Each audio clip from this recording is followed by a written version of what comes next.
Hello friends, lifestyle of তনুশ্রীর নতুন ব্লগে তোমাদের আরও একবার স্বাগত। আজকে আমার সকালে ব্রেকফাস্ট করতে ইচ্ছে করছে না, তাই জন্য আমি আজকে বানিয়ে নিচ্ছি একটি সহজ এবং পুষ্টিকর আর উপকারী একটা ফুড। তাহলে চলো দেখে নিই কী সেই খাবার।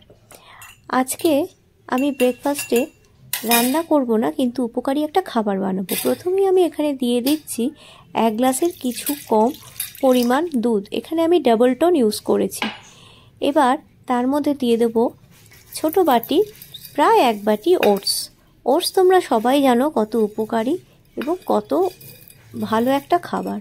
ওটস যেমন কোলেস্ট্রল কমায়, সেরকমই হার্ট পেশেন্টের জন্য খুব ভালো।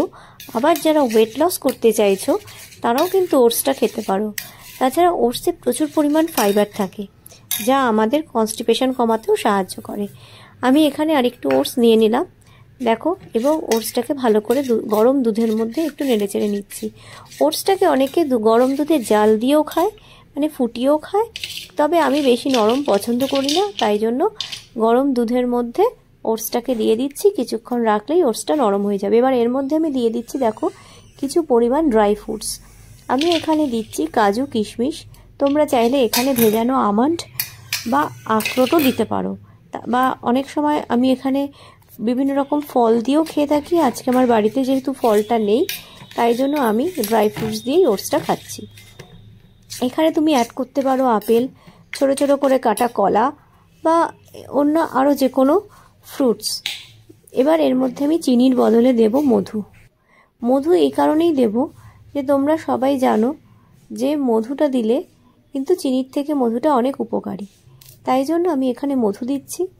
আর শীতকালে মধু কিন্তু আমাদের শরীরের জন্য খুব ভালো একটি খাবার।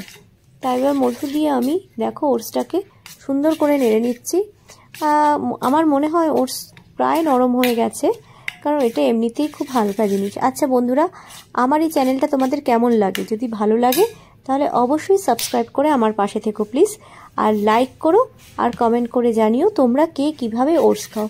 ওটস দিয়ে কিন্তু আমরা আরও অনেক রকম রেসিপি তৈরি করতে পারি। চলো বন্ধুরা, খেয়ে দেখি মিষ্টি ঠিক হয়েছে কিনা মধু দেওয়াতে। হ্যাঁ, খুব সুন্দর হয়েছে। আচ্ছা বন্ধুরা, যা বলছিলাম, তোমরা আমাকে অবশ্যই কমেন্টে জানাবে তোমরা ওটস দিয়ে আর কী রেসিপি খাও। ওটস দিয়ে কিন্তু অনেক রকম রেসিপি হয়, ওটসের খিচুড়ি, ওটসের উপমা, এছাড়া স্মুদি, আরও অনেক কিছু। ঠিক আছে বন্ধুরা, চলো টাটা, বাই।